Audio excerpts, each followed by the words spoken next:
de la gendarmerie nationale abrite ce matin une cérémonie de sortie du certificat interarmes. Ils sont 310 auditeurs et bouclent ainsi 45 jours de formation sur des notions liées au commandement, à la préparation opérationnelle ou encore à la mise en condition physique. Alousseni Touré.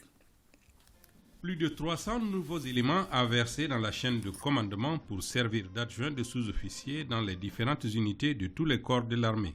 Les apprenants ont été abreuvés à bonne source selon les responsables du centre qui notent une évolution positive dans le contenu des matières enseignées.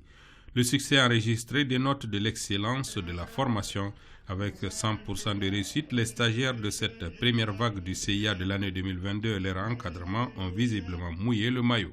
Cette première vague, composée d'éléments de différents états-majors et directions de service, est forte d'un effectif de 310 sous-officiers, dont 156 personnels féminins et 154 personnels masculins.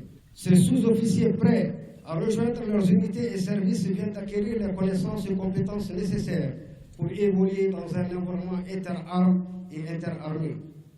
En effet, ils viennent de boucler 45 jours, soit 7 semaines de dur labeur au centre de formation en alternant instruction et pratique. Les connaissances acquises seront essentielles au niveau opérationnel car les hommes et femmes ainsi formés seront de véritables meneurs d'hommes pourvu qu'ils acceptent de travailler en parfaite symbiose sans distinction de corps d'appartenance. Vous venez de passer 45 jours. Ici, vous êtes en face de la nation et en face du drapeau de l'emblème national, dont la devise est un peuple, un but, une foi. Et vous venez ici de corroborer sur état de fait, sans coloration de béret, vous avez passé les mêmes épreuves, en communion, en cohésion. Et c'est ce qui doit prévaloir sur le théâtre.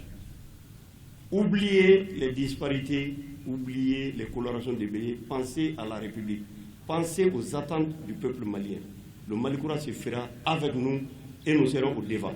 Ces sous-officiers ainsi formés seront d'un apport inestimable, non seulement dans la chaîne de commandement, mais surtout dans le cadre de la cohésion nécessaire entre les différents corps de l'armée. Une minute de silence a été observée à la mémoire de l'une des stagiaires décédées au cours de la formation.